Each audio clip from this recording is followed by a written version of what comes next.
C'est l'heure du grand format de l'actualité. Voici les titres à la une. Le président de la République condamne une nouvelle fois les effets dévastateurs de l'opération Pays Loc sur le pays. Jovenel Moïse s'exprimait mardi lors de la cérémonie de remise d'un lot de matériel au ministre démissionnaire des TPTC au Champ de Mars. Le gouvernement taïwanais entend accorder une assistance humanitaire de plus de 20 000 tonnes de riz au pays à partir de janvier prochain. Le président du parti haïtien Tête Calée, M. Liné Balthazar, préconise toujours le dialogue entre les protagonistes afin de trouver un dénouement à la crise politique qui ne fait qu'accentuer la crise socio-économique du pays. Et puis, à l'étranger, des centaines de milliers de personnes ont manifesté mardi dans toute la France contre la réforme des retraites, à l'appel pour la première fois de l'ensemble des syndicats. Avec 22 exécutions, la peine capitale a poursuivi son déclin en 2019 aux États-Unis, où la question de la culpabilité des condamnés s'est posée à plusieurs reprises, selon le Centre d'information sur la peine de mort. Restez avec nous pour le développement de ces titres.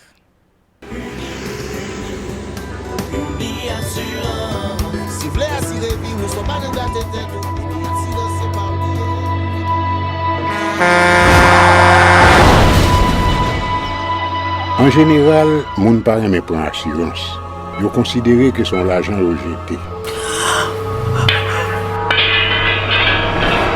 Et pourtant, l'argent assurance te doué dans budget ou à côté l'argent kay ak l'argent manger. Li là pour les deux ou traverser un mauvais pas. Gardez tout à côté ou. Ouais comment gros problème qu'on entre sur moun sans attendre. Mandez Dieu pardon, ça qu'arrive au tout. Une assurance dit ou précaution pas capon. Les malheurs arrivés, les faux amis flair saison a fait comme si on pas de jambe connaît. Une assurance après ta faire pour le jour, continuer vivre la vie quitter ce coup là dans main nous.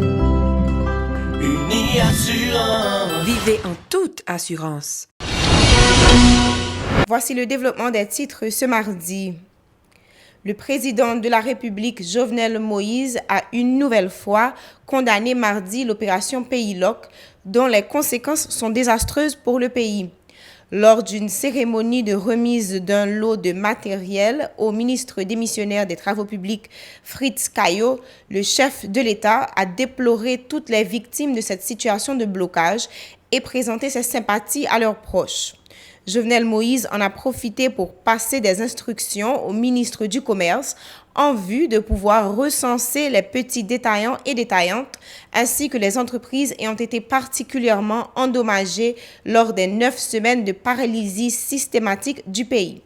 Ces propos recueillis par Mario Sylvain et Riguer Noël. Monde qui fait du business, même vous voyez, on pense spécial pour monde qui gagne si entreprise.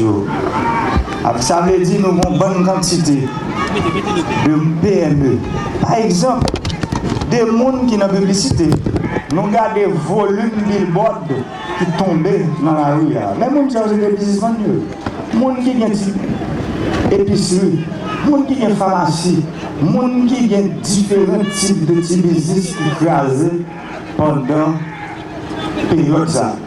Et c'est pour ça que nous avons le ministre commerce la instruction pour le capable de recenser les informations de moyens.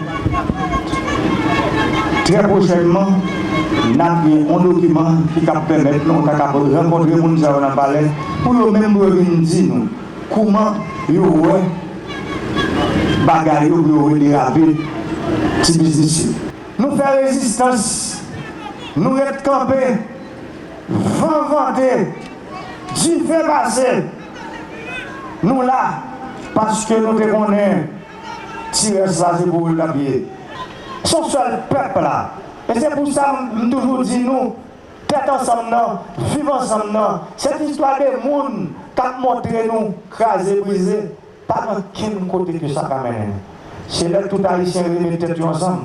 pour nous mettre le pays stable, pour nous aller sur route de changement. Par ailleurs, le président Jovenel Moïse s'est félicité de la remise au titulaire des TPTC, l'ingénieur Fritz Caillot, d'un lot de matériel comprenant notamment des automobiles, des camions, des usines pouvant fabriquer du béton et des engins lourds en vue de renforcer certaines directions départementales. Une initiative destinée à doter plusieurs régions du pays d'infrastructures routières, fait savoir le chef de l'État, ajoutant que l'acquisition de ces équipements a coûté plusieurs milliers de dollars américains au trésor public. Jovenel Moïse. Il y a trois autres usines qui là. Une usine qui pour partir pour Jérémy, qui pour installer nos localités qui sont les Roseaux. Usine ça, son usine complète. Il n'y a ni usine asphalte à la donne, il n'y a ni usine agrégat à la donne. Ça veut dire, la prend matière première qui est dans la rivière Roseau, pour le faire retourner gravier avec ça, pour faire asphalte, pour asphalter route dans le département de Grandance, des routes depuis le pays indépendant, depuis la colonie, pas de gens mourir avec des bagages comme ça. Il y a un qui va là, dans l'usine, ça veut dire. Une deuxième usine, ça n'a pas les usines asphalte, qui peut aller dans le département centre. Parce que dans le département, ça a un conseil de route tout. Là, pour une commune dans Boukangaré, pour une commune dans la commune Marissade, pour une commune dans la commune Saranette, pour l'autre commune dans la commune Thomasit, commune Sec à la Sousse, il n'y a pas accès à la route. Comment on a vécu dans nos pays pour zone de production, il n'y a pas connecter avec zone de consommation. C'est pour ça que nous avons fait plan qui permettent que aujourd'hui, l'usine arrivée. Mieux vaut tard que jamais. De son côté, le ministre des Travaux publics, Transports et Communications du gouvernement démissionnaire, Fritz Caillot, n'a pas caché sa satisfaction. L'ingénieur Caillot a invité les résidents des communautés qui en seront bénéficiaires à protéger ces équipements, soulignant qu'ils ont été procurés grâce aux taxes versées par les contribuables. Cette déclaration au micro de Mario Sylvain et Rigueur Noël. Ce n'est pas des matériels ni président de la République, ni ministre de la République. Ce sont des matériels qui pour le peuple haïtien. Parce que le travail que nous avons fait aujourd'hui dans tous les départements, pour nous renforcer chaque direction départementale. Et nous comprenons que nos départements ont député, nos sénateurs, à demander matériel parfois. Nous pas même en mesure pour équiper toute commune, on gagne de matériel. Quand il y a des matériels, nous achetons là, on a multiplié par 4, par 5, pour nous satisfaire tout le monde. Mais tant bien que mal, et nous dégageons dans chaque département. Parce que chaque département, comme les camions que nous dotons, il y a des départements, c'est 8 camions là, il y a 7 camions là, mais après ça, on va regarder les extravatistes. Chaque département, c'est 2 extravatistes, 2 bulldozers. Et maintenant, dans le cas public, il y a des départements pas de gens mon bulldozer. C'est le vote avec le président Jovenel Moïse dans le renforcement 10 départements, que chaque département aujourd'hui, tout côté nous, il y a au moins 2 pelles mécaniques, il y a 2 bulldozers, il y a un bacolodeur.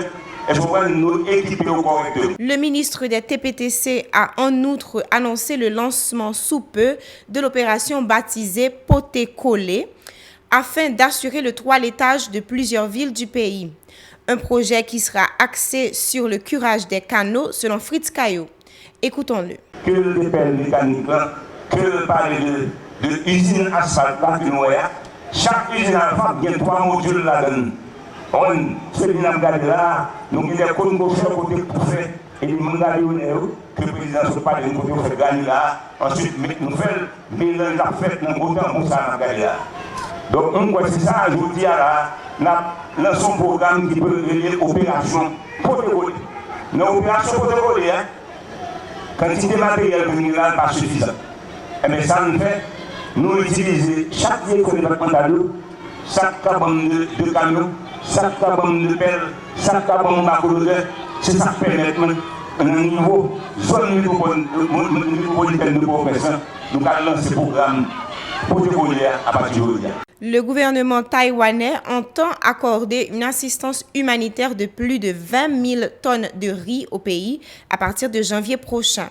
Selon les responsables, le Fonds d'assistance économique et sociale FAES recevra la plus forte partie de ce don, soit 13 000 tonnes, tandis que le reste des 7 200 sera accordé à l'organisation non gouvernementale Food for the Poor, qui se chargera de le distribuer aux plus nécessiteux. Cette annonce intervient après une aide sollicitée par les autorités taïwanaises auprès de la communauté internationale en vue d'aider Haïti à faire face à la crise alimentaire, selon un communiqué publié sur le site de l'ambassade taïwanaise en Haïti.